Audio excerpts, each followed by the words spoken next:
오늘 말씀의 제목은 운명을 벗어나는 법. 주제는 체질이 바뀌면 운명이 바뀐다라고 하는 말씀의 제목으로 함께 은혜를 나누겠습니다. 1세기 당시 유대인들의 율법에 따르면 겨자는 일반 채소밭에 심는 것이 금지되어 있었습니다.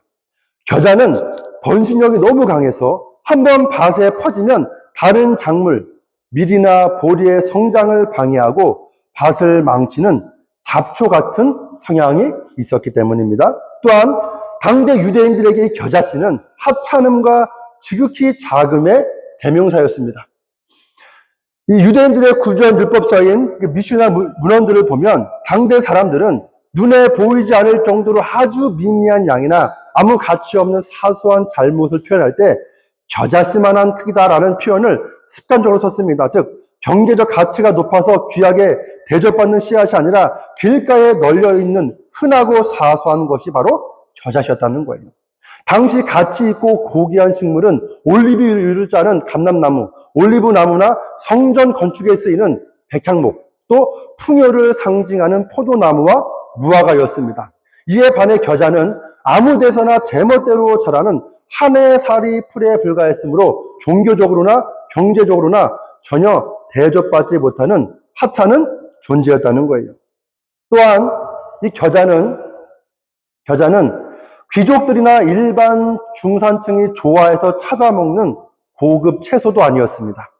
고대 로마의 박물학자 플리니누스의 기록이나 유대 문헌에 따르면 겨자잎은 특유의 그 톡 쏘는 매운맛과 향 때문에 양념이나 약재, 소화제나 찜질용으로 간혹 쓰였습니다. 하지만 주식이나 선호하는 채소는 아니었고 주로 돈이 없어 다른 좋은 채소를 살 수 없는 아주 극빈층들이 거친 식감을 참고 먹던 가난한 자들의 채소였다는 거예요. 바로 그것이 겨자였다. 여러분, 정리하면 농부들에게 겨자씨는 잡초이자 민폐인 씨앗이었습니다. 겨자의 가장 큰 특징은 가공할 만한 번식력입니다. 당대 유대 농부들에게 이 겨자는 심어서 가꾸는 작물이 아니라 밀밭이나 보리밭에 바람을 타고 날아와서 스스로 싹을 틔우는 잡초였습니다. 한 번 밭에 겨자가 자라기 시작하면 아주 무서운 속도로 퍼져나가 정작 중요한 곡식들의 영양분을 모두 빼앗아가 버렸다는 거예요. 그래서 1세기 유대 문서인 미슈나 칼라임에는 어떻게 적혀 있는가? 일반 정원이나 채소밭에는 겨자를 심지 말라라고 하는 엄격한 금기 규정이 있었습니다. 무서운 번식력으로 이웃의 밭까지 침범해 타인의 1년 농사를 망칠 수 있는 민폐 식물이었기 때문이에요. 우리는 바로 이런 맥락 안에서 오늘 본문의 겨자씨 비유를 이해해야 합니다. 겨자씨는 우리가 생각하는 가치 있는 씨앗이 아니라 당시 농부들이 원치 않던 아주 하찮은 잡초 같은 씨앗입니다. 번식력이 너무 강해 기존 밭의 질서에 해가 되고 다른 작물의 성장에 방해가 되며 민폐가 되는 존재가 바로 겨자씨라는 거예요. 31절 다시 한번 읽어보겠습니다. 또 비유를 들어 이르시되 천국은 마치 사람이 자기 밭에 갖다 심은 겨자씨 하나를 같다. 여러분, 이 31절에 나오는 이 천국, 곧 하나님의 나라는 특정한 장소의 개념을 넘어 예수 그리스도가 왕으로 다스리시는 모든 통치구역을 의미합니다. 이런 의미에서 예수님 자신이 바로 이 땅에 심겨진 겨자씨였습니다. 1세기 당시 견고했던 기존 질서와 유대 사회 기득권의 중심에는 로마 제국의 압도적인 권력과 이에 기생하던 헤롯 가문, 그리고 종교적 카르텔을 형성하고 있던 사두개인과 바리새인 서기관들이 그 당시에 있었습니다. 이 거대한 제국과 종교 기득권이 보기에 나사렛이라는 비천한 곳에서 시작된 예수라는 존재는 자신들의 그 세련된 질서를 뒤흔들고 방해하는 하찮고 아주 위험한 밭의 잡초, 겨자씨에 불과했다는 거죠. 예수님은 천국을 가리켜 사람이 자기 밭에 갖다 심은 겨자씨라고 하십니다. 정상적인 농부라면 결코 밭에 심지 않을, 오히려 경계하고 배척해야 할 대상을 제 발로 가져와 심었다는 뜻입니다. 여러분, 비유적으로 이해하면 하나님의 나라는 당대 종교 기득권자들이 보기에 기존의 질서를 뒤흔들고 체제를 위협하는 불편하고 위험한 잡초처럼 임했습니다. 예수님이 세리와 죄인들과 한 상에 앉아 먹고 마시며 그들이 정결하다고 믿었던 유대 사회의 깨끗한 밭을 더럽히는 것처럼 보였던 예수님의 그 파격적인 모습 그 자체가 바로 겨자씨와 같은 모습이었다는 거예요. 여러분, 1세기 한번 유대 사회를 한번 보시길 바랍니다. 당대 유대교와 로마 제국이라는 견고한 카르텔, 즉 개천에서 용인할 수 없던 아주 운명론적 구조 속에서 나사렛 예수라는 통제 불가능한 잡초, 겨자씨가 어떻게 유대 사회와 로마 제국을 뒤흔들었는지 성경을 우리에게 보여주고 있다는 거예요. 아주 하찮은 겨자씨 하나가 같았던 예수 그리스도가 거대한 유대 땅, 변방, 갈릴리 지역의 아주 작은 시골 마을 나사렛에 심겼습니다. 그리고 AD 33년경 그 예수의 영향력이 유대 사회를 뒤흔들자 기득권층은 그를 예수님을 십자가에 못 박여 죽여버렸습니다. 그러나 거기서 끝이 아니었습니다. 겨자씨와 같았던 그 하늘의 예수는 또다시 세상의 눈에 가장 보잘것없고 하찮은 이들의 인생 속에 다시 심겨졌다는 거예요. 여러분, 평생 갈릴리 바다에서 비린내 나는 그물만 깃던 가난한 어부 베드로와 안드레와 야고보, 요한, 또한 당대 유대 사회에서 로마의 앞잡이이자 죄인의 대명사로 손가락질 받던 세리 마태, 그리고 주류 카르텔에 저항해 보려 했으나 변방의 폭도에 불과했던 열혈당원 시몬에 이르기까지 그들의 신분은 세상에서 보면 밑바닥이었습니다. 신분도 학식도 배경도 없어 세상의 주류 카르텔 앞에서는 잡초처럼 무력해 보였던 이들이었지만 그 내면에 예수라는 생명의 씨앗이 심기자 상상할 수 없는 위대한 폭발이 그들의 인생 가운데 일어났다는 것입니다. 여러분, 갈릴리 어촌과 자신들이 가진 신분적 한계에 갇혀 살아야 했던 운명론적 구조를 완전히 깨부수고 소아시아와 로마, 스페인 등 전 세계를 변화시키는 하나님 나라의 거대한 나무로 그들이 자라게 되었다는 것입니다. 여러분, AD 33년경 겨자씨 같은 예수를 죽였던 당대 유대교와 로마 제국은 나중에 어떻게 되었습니까?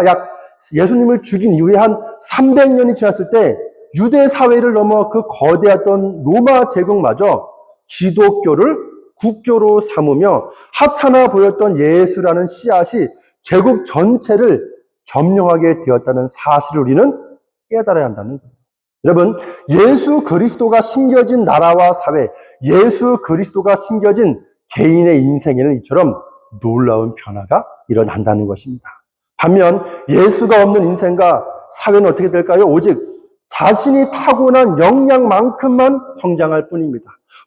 부모로부터 물려받은 운명, 인적 네트워크, 그리고 사회 문화적 울타리가 허락하는 딱 그만큼만 자란다는 거예요.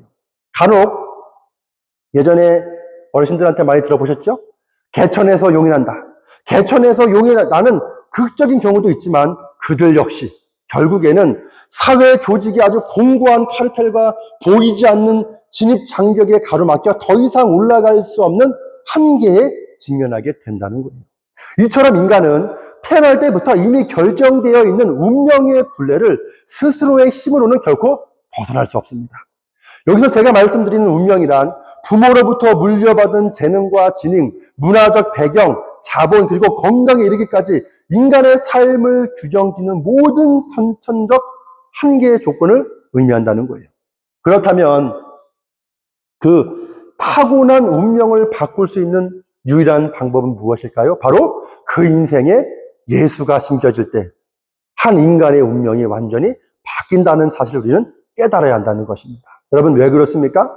본래 나라는 존재는 내가 가진 생각과 마음, 즉 내 역량의 크기만큼만 꿈을 꾸고 계획하기 때문입니다. 모든 인간은 자신만의 한정된 역량을 기초로 해서 미래를 설계하고 내 역량을 기초로 해서 미래를 설계하고 목표를 세우며 꿈을 키워나갑니다.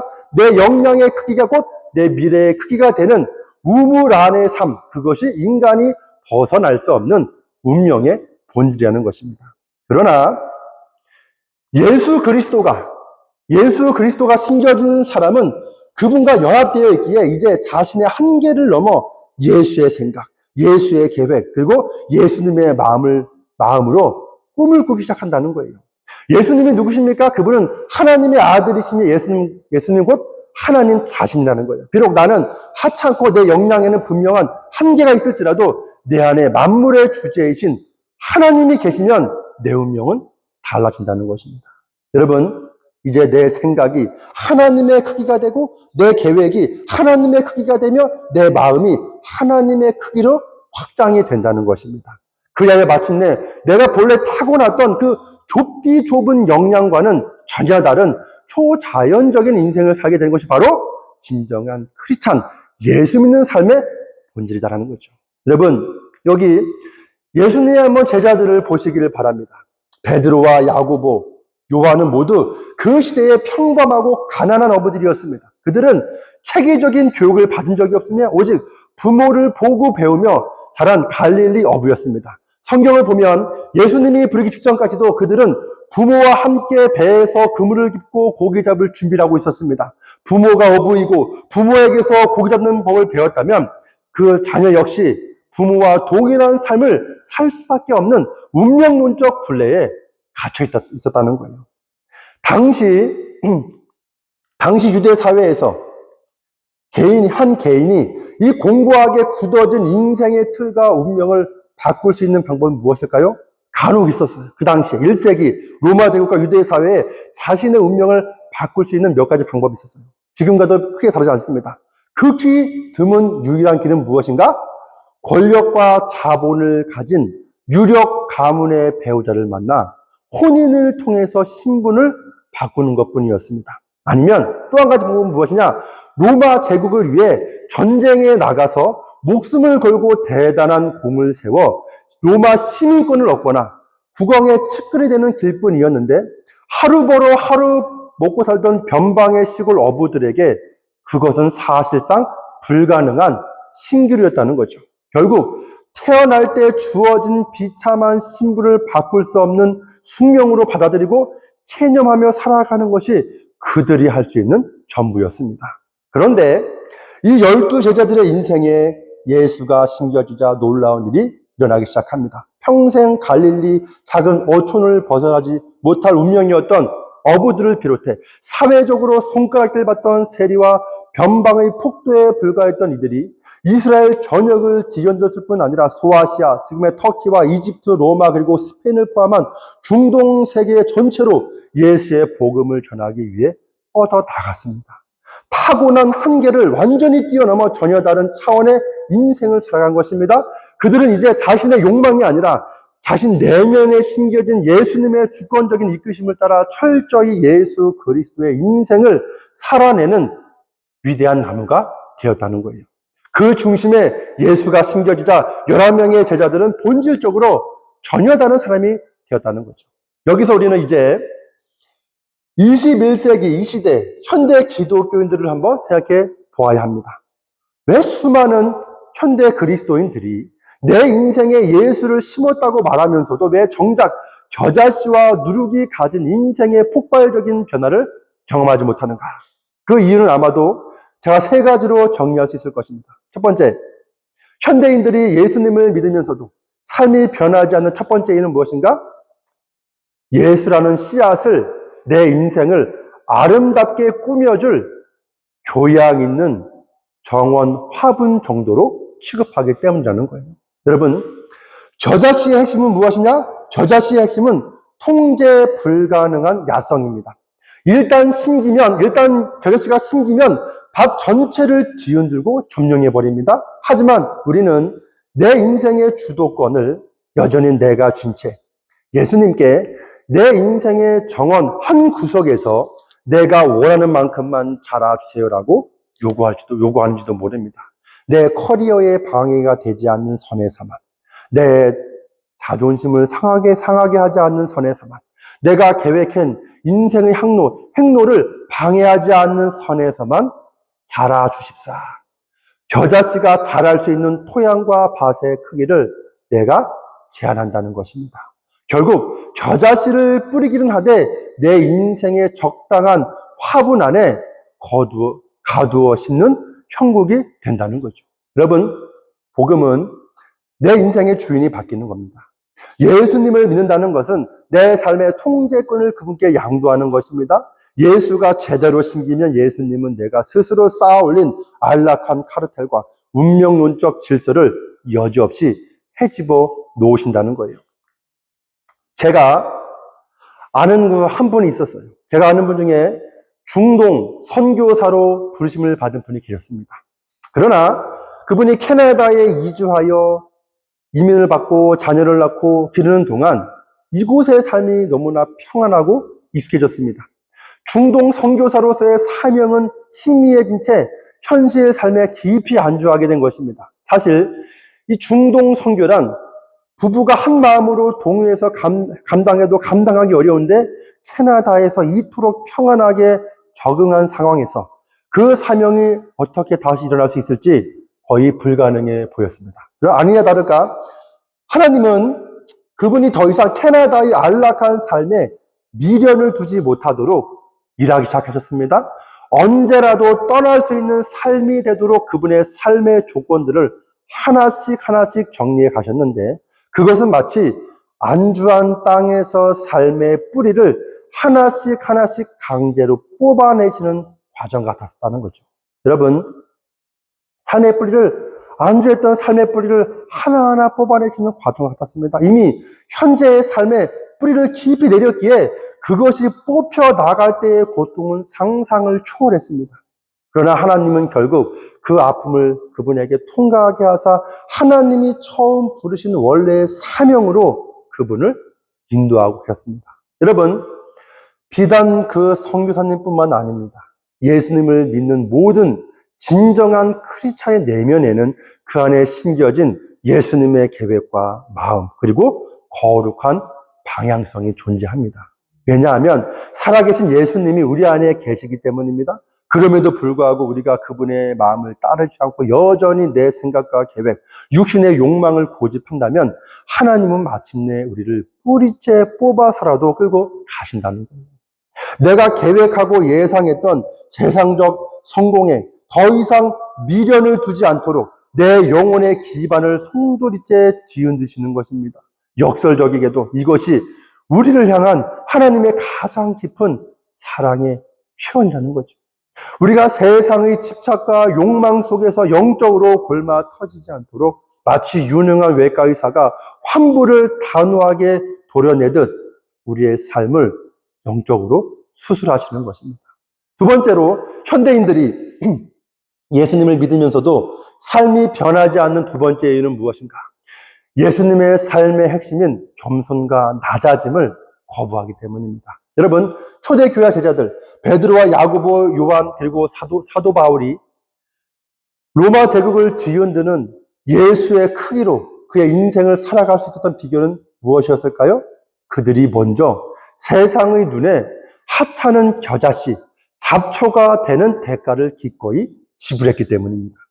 1세기 그리스도인들은 예수를 그 인생에 심는 순간 그 집안과 친척 그리고 자신이 속한 유대 사회에서 왕따를 당하고 배척을 받았으며 때로는 로마 제국의 반역자로 몰리는 비참한 낮아짐을 기꺼이 통과했습니다. 그러나 오늘날 많은 그리스도인들은 예수를 통해 세상에서 웅장한 백향목이 되기만을 원한다는 거예요. 예수의 이름으로 높은 자리에 오르고 예수의 힘을 빌려 세상의 네트워크에서 승리하여 화려해지기를 바랍니다. 어찌 보면 예수를 믿기 전이나 믿은 후나 삶의 목적은 전혀 변하지 않은 것 같습니다. 물론 세상에서 우리가 성공하고 출세하며 행복하고 평안하게 사는 것 자체가 나쁜 것은 아닙니다. 하지만 진짜 문제는 삶의 목적은 여전히 세상의 성공, 백향목에 둔 채 예수를 단지 그 목적을 이루기 위한 겨자씨, 수단으로만 이용하는 것이 문제라는 거예요. 여러분, 예수님을 믿는 진정한 신앙생활의 영적 원리는 무엇인가? 하나님 나라는 낮아짐을 통한 높아짐이라는 역설적인 십자가의 원리로 움직인다는 것입니다.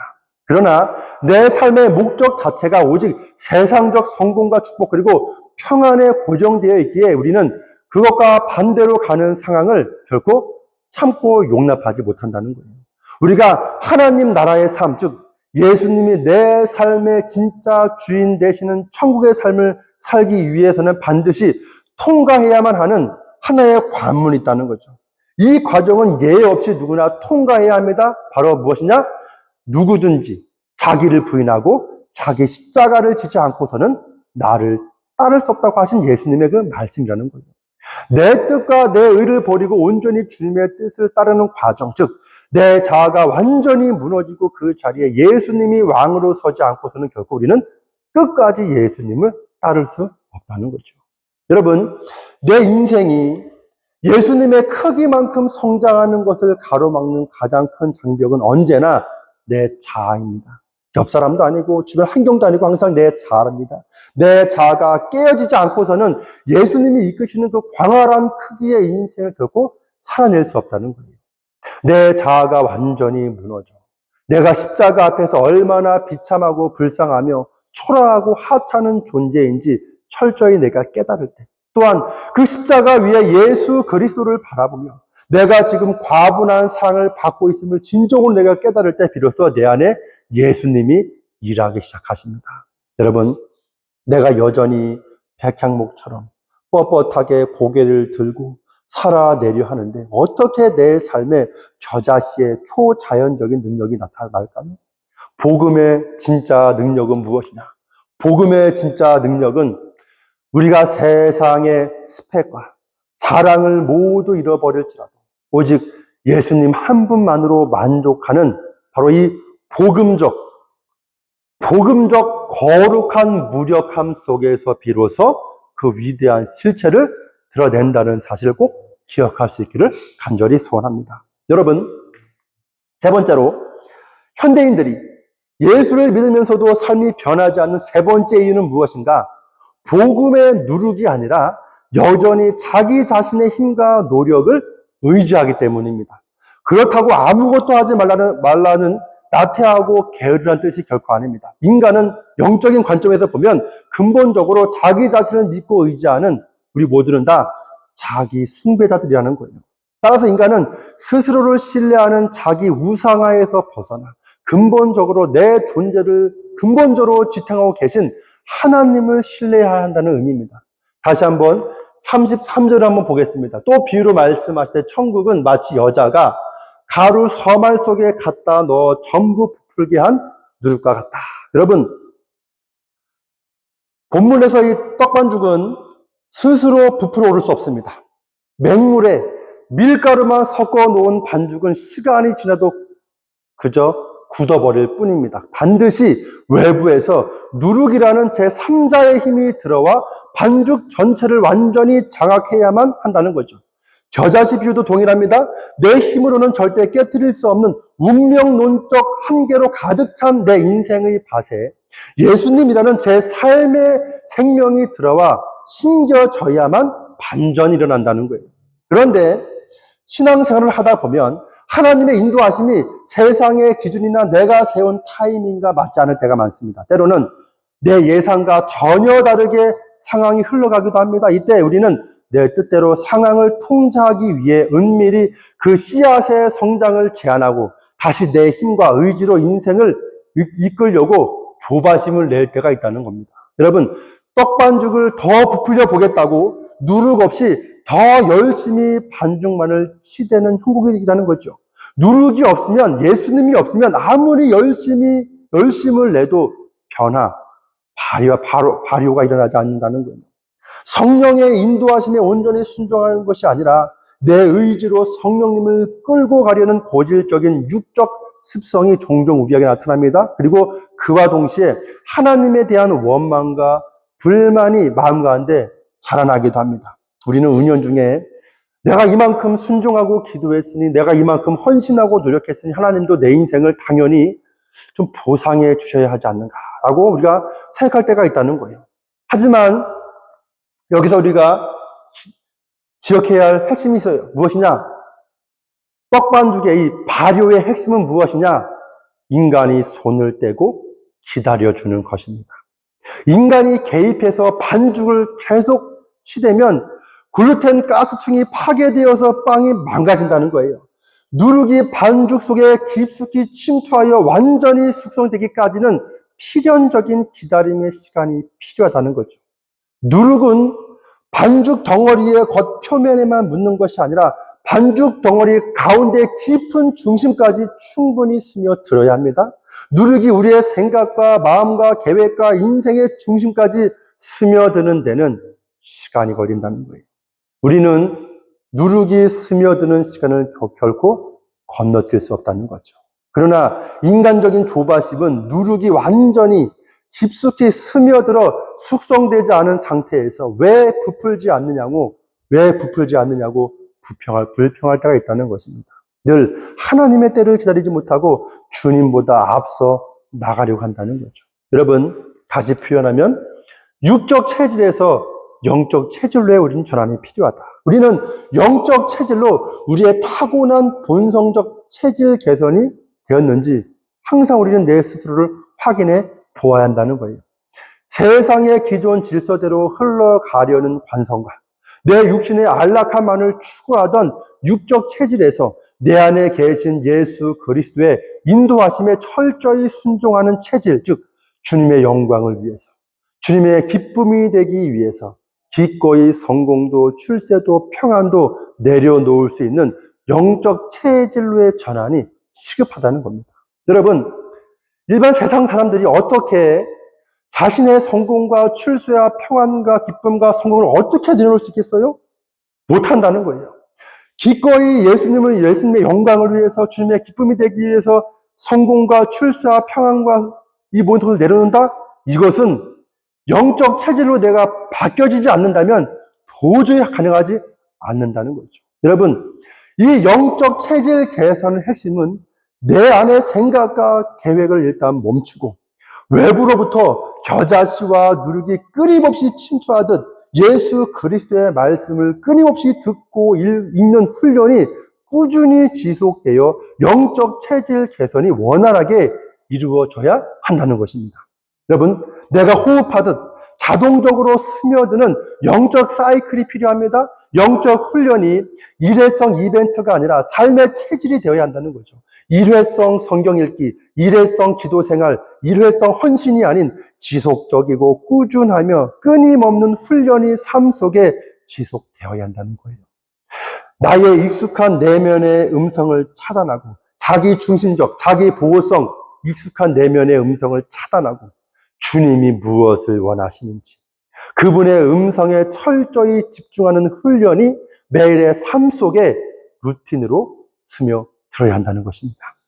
마치 우리가 숨을 쉬는 것을 의식하고 호흡하지 않듯 날마다 복음의 말씀을 읽고 들으며 기도하고 순종하여 실천하는 이 사이클이, 영적 사이클이 의식되지 않아도 자동적으로 삶 속에 스며들어야 한다는 겁니다. 물론 이 작업은 저도 모든 사람이 겪고 싶지 않으며 우리의 육적인 체질을 영적인 체질로 바꾸어가는 과정은 그리스도인의 평생에 걸쳐 지속되는 거룩한 영적인 씨름이라는 것입니다. 여러분, 오늘 말씀의 제목 있죠?